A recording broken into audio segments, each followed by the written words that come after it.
vous parle d'économie productive et d'économie contributive.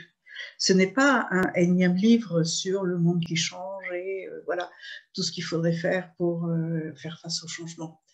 C'est un livre qui nous dit que nous avons actuellement 3 défis à relever. Le premier défi, c'est de faire évoluer l'économie dans laquelle nous sommes, et nous allons l'appeler l'économie productive, parce qu'en fait, cette économie, elle est tournée vers la satisfaction des besoins primaires des individus.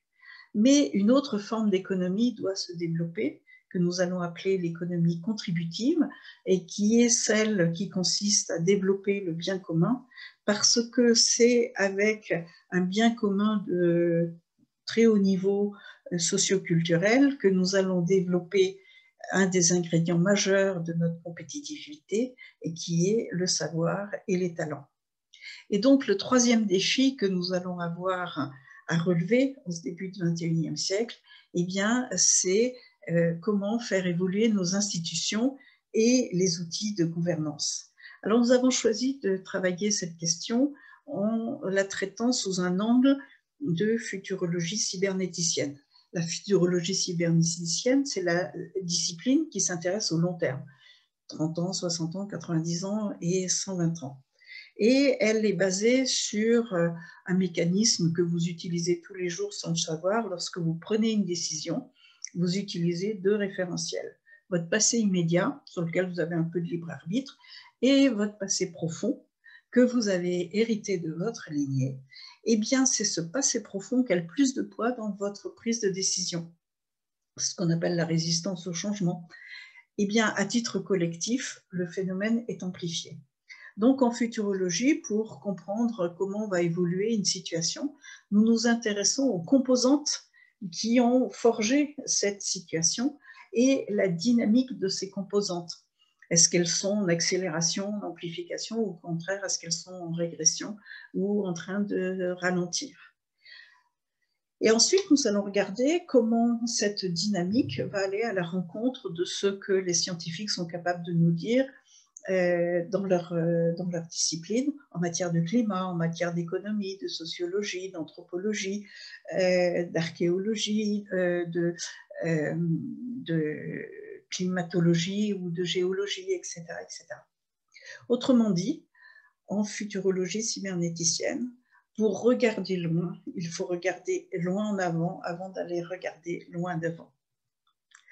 Alors, pour gérer la masse immense d'informations dont nous disposons grâce à la qualité des travaux de nos scientifiques, on a un certain nombre de règles. Je vous en donne 4. Par exemple, on sait que la vie est plus forte que la mort. Mais attention, nous les hommes, nous devons rester vigilants, parce qu'on peut tout à fait imaginer qu'à un moment donné, l'homme arrive au bout de sa capacité d'évolution et que d'autres espèces prennent le relais et poursuivent l'évolution du monde vivant dans lequel nous évoluons. Il y a un autre mécanisme qui est très important, qui est qu'il faut qu'il y ait en permanence un juste équilibre entre la coopération et la compétition. Lorsque cet équilibre est rompu, ce qui est un petit peu le cas actuellement, eh bien, rien ne va plus. On sait aussi que je ne parle pas pour l'homme, hein, je parle en général. Hein. Dans le vivant, l'évolution va toujours vers la recherche de plus d'efficacité, c'est-à-dire faire mieux avec moins d'énergie, mais de l'énergie au sens où on l'entend en mécanique quantique, c'est-à-dire y compris la notion d'information. Eh bien, justement, ces derniers temps, l'homme a essayé de faire mieux, et encore, ce n'est pas toujours mieux, mais toujours avec plus d'énergie et plus d'informations. Donc, c'est là où nous commençons à être un petit peu mis en défaut par rapport au règlement intérieur du système vivant dans lequel nous évoluons. Et enfin, sans rentrer dans des considérations philosophiques trop compliquées, on sait que le sens de la vie, eh bien, c'est d'aller du matériel au spirituel. Hein, et nous, les hommes, d'ailleurs, tout ce que nous disons, que l'art, par exemple, ou le savoir grandit l'homme. Hein. Nous voulons dépasser notre condition humaine. C'est un véritable projet de vie.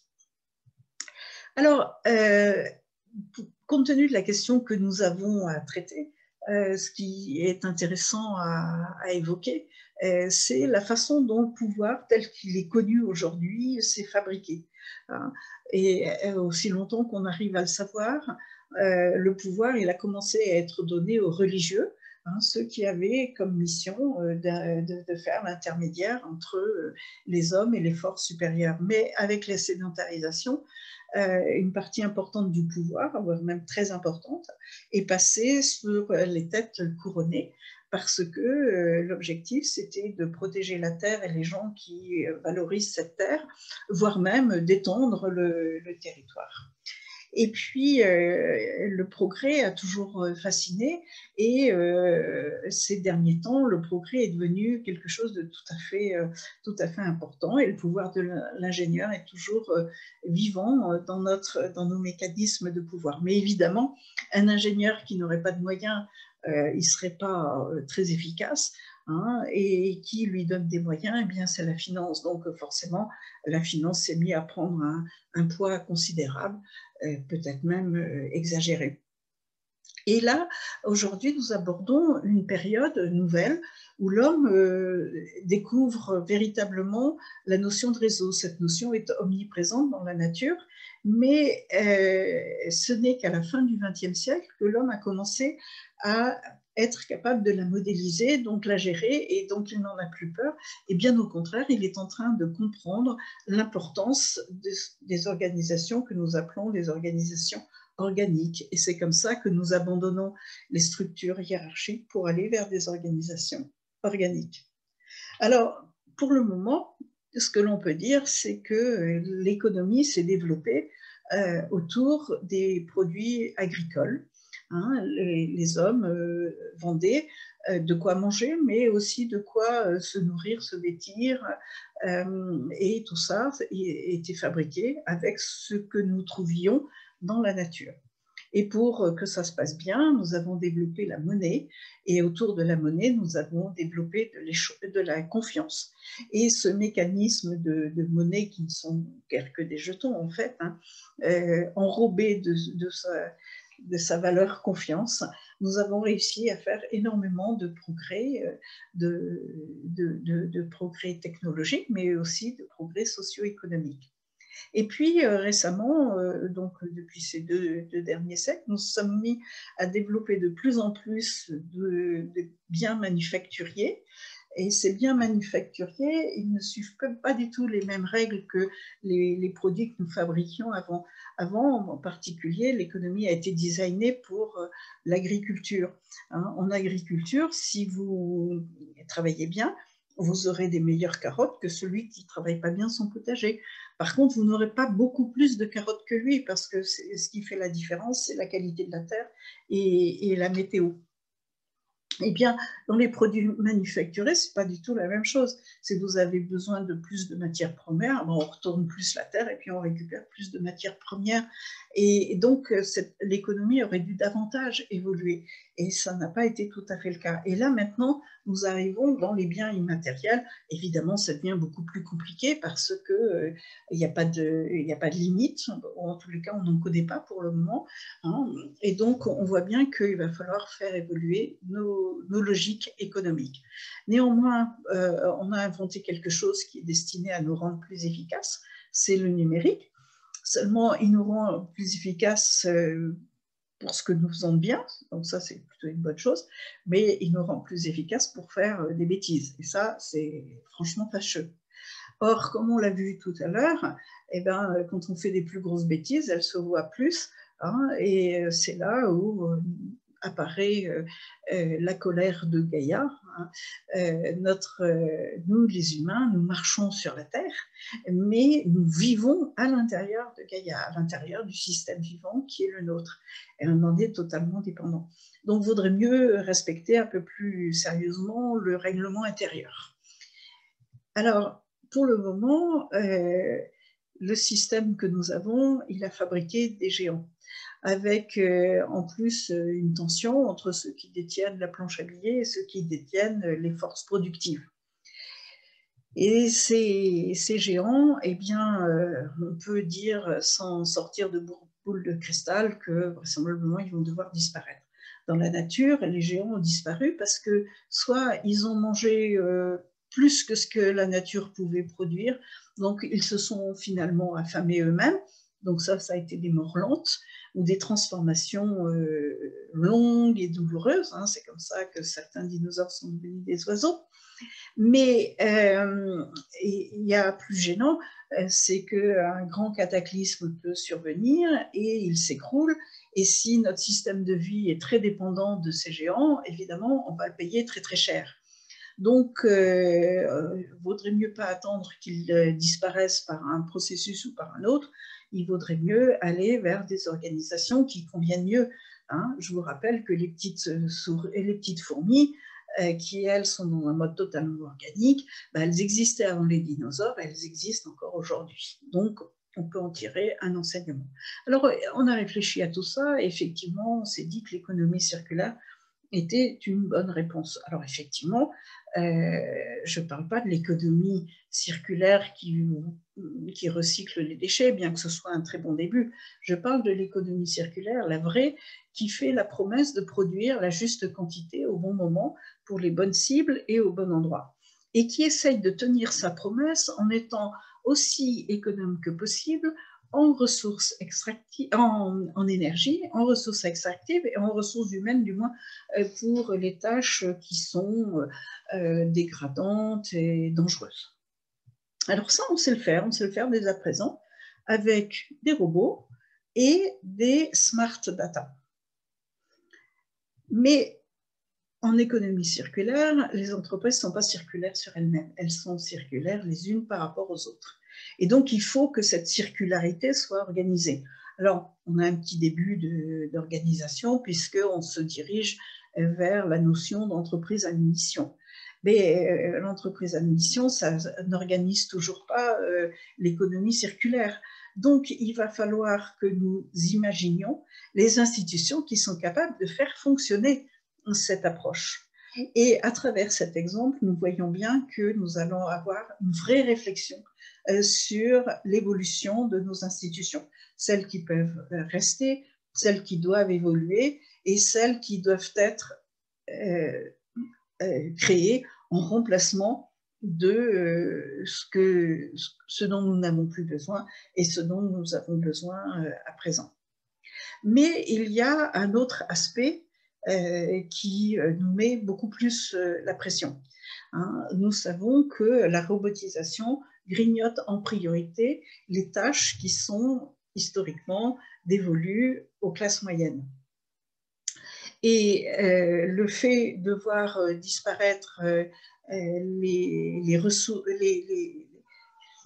les missions qui sont confiées aux classes moyennes va nous poser des problèmes dramatiques. Parce que depuis la sédentarisation, les classes moyennes constituent le socle d'une civilisation. Et quand cette classe moyenne se délite, la civilisation soit se suicide, soit périclite, soit tombe en désuétude. Enfin voilà. Donc nous avons une grosse urgence sur notre pacte social. Alors, tant qu'à repenser notre pacte social, on pourra essayer d'y intégrer un petit peu plus subtilement les cycles de la vie. Parce que les cycles de la vie, c'est 6 étapes. Je nais, j'apprends. À force d'apprendre, j'ai envie de faire. À force de faire, j'ai envie d'innover. À force d'innover, j'ai envie de transmettre. Et quand j'ai fait tout ça, eh bien, j'ai envie de fabriquer de la paix autour de moi.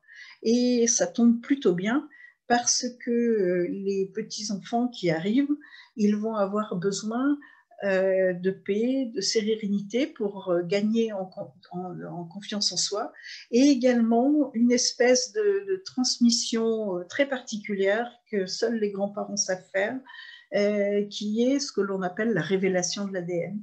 Hein, comprendre la lignée. Voilà. Et vous noterez que le système actuel, il récompense qu'une seule des étapes de notre parcours de vie. Hein. On demande le reste aux familles, et on les encourage soit à travers le bénévolat ou les subventions, c'est-à-dire en fait des ressources qui sont très très peu expansives, hein, et qui sont en train de devenir tout à fait insuffisantes au regard de l'importance de toutes les autres phases. On ne vous demande pas de faire des enfants, mais on vous demande de les réussir. On ne vous demande pas de créer des startups, mais on vous demande de les réussir, etc., etc. Donc on voit bien qu'il va falloir repenser un petit peu tout ça. Dit sous un angle tout à fait différent, on voit qu'il faut repenser le curseur qui existe entre la notion de propriété privée et la notion de bien commun. Parce que les deux économies que nous voulons développer, eh bien, elles sont complémentaires. Hein. Nous avons toujours besoin de tâches productives et nous avons aussi besoin de tâches contributives. Alors, les tâches productives, on sait les récompenser puisque nous avons la monnaie dite institutionnelle, qui est en fait une monnaie dette. Hein. Mais par contre, on ne sait pas pour le moment comment récompenser la capacité d'initiative que les individus pourront prendre pour aller dans les tâches contributives. Alors, on sait aujourd'hui que la biodiversité monétaire, en particulier à travers les travaux de Bernard Liétard, la biodiversité monétaire est une source de stabilité. Donc, on sait que cette piste est bonne et stable. Hein, et justement, la monnaie devenant intelligente, on pourrait mettre à profit cette intelligence pour gérer cette biodiversité monétaire. Alors pour le moment, l'intelligence de la monnaie numérique, elle est faite essentiellement pour la fiabiliser, lutter contre les faux monnayeurs. Mais on doit pouvoir faire beaucoup mieux et en particulier, on peut essayer de régler un problème qui est très typique de notre époque, hein, et qu'on appelle le syndrome de Solzhenitsyn. Alors à la fin des années 70, Solzhenitsyn a dit aux Occidentaux: votre système, il n'est pas très bon, hein, parce que vous vous enlisez dans des règles, des lois, des structures administratives épouvantables, ce qui fait que rien n'avance. Et effectivement, en particulier, nous pouvons confirmer que le système redistributif, c'est-à-dire tout le système de la fiscalité et ensuite le système de répartition des aides et des subventions, eh bien, il est devenu un peu surhumain. Même les gens qui travaillent sur ces questions-là sont très découragés de faire fonctionner le système. Et donc, comme il est très complexe, eh bien, il n'est pas réactif et donc on ne peut pas trop compter sur lui. Or, aujourd'hui, avec justement l'intelligence qui s'immisce un petit peu partout, eh bien, nous savons que nous pouvons faire des choses tout à fait intéressantes. Par exemple, imaginez que deux individus se présentent à la caisse d'un supermarché avec exactement le même caddie. Eh bien, on peut tout à fait comprendre que ces deux individus vont régler le ticket de caisse de façon différente, avec une composition de monnaie qui sera différente parce que eux-mêmes sont dans des phases différentes de leur histoire et dans leur mode de contribution à la vie de la société. Nous savons que nos tickets de caisse savent déjà le faire puisqu'ils sont capables de nous dire en fin de course comment chacun des articles a été taxé, ou bien alors combien nous avons dépensé en produits alimentaires, en produits d'entretien, en produits textiles, combien dans ce que nous avons versé sera reversé aux marchands et à des associations, etc., etc. Donc, on sait qu'on peut utiliser cette intelligence, il suffit de le décider. Et donc, d'une façon générale, on peut essayer d'apporter une réponse beaucoup plus subtile et prometteuse que le fameux revenu de base dont nous parle la Silicon Valley. La Silicon Valley dit, bon, on sait qu'avec la robotisation, il n'y aura pas de travail pour tout le monde, donc ceux à qui on ne donne pas de travail, on leur donne un revenu garanti. Évidemment, on les incite beaucoup à aller travailler pour arrondir les fins de mois des revenus de base. Eh bien, cette approche, en tous les cas, elle ne peut pas se développer en Europe, parce qu'en Europe, nous sommes très attachés à la notion de réciprocité, à la notion de droit et de devoir. Nous savons que le travail, ce n'est pas juste de la production. Si je travaille, je fais partie intégrante de la vie socio-économique. Il n'y a pas que le salaire ou la rémunération qui est derrière qui m'intéresse. C'est le double mécanisme. Je donne de l'initiative, du savoir, de l'expertise, du temps, de la bonté, de la bienveillance, et en contrepartie, on reconnaît que je fais partie du système socio-économique, et donc on me donne la possibilité d'aller consommer une part de la richesse qui est créée par les autres, pas seulement par moi, et ainsi de suite. Et donc, on peut aller vers un système d'économie beaucoup plus complexe, mais beaucoup plus bienveillante à l'égard des hommes et surtout respectueuse de l'ensemble de l'environnement, y compris des individus. Alors, ce livre est conçu en deux parties. Une première partie qui aborde les causes du changement, mais avec cette approche de futurologie cybernéticienne, et une seconde partie qui développe les projets d'outils de gouvernance et les projets d'institutions dont nous allons avoir besoin, mais pour lesquels il faut commencer en grande urgence à faire des modélisations et des expérimentations.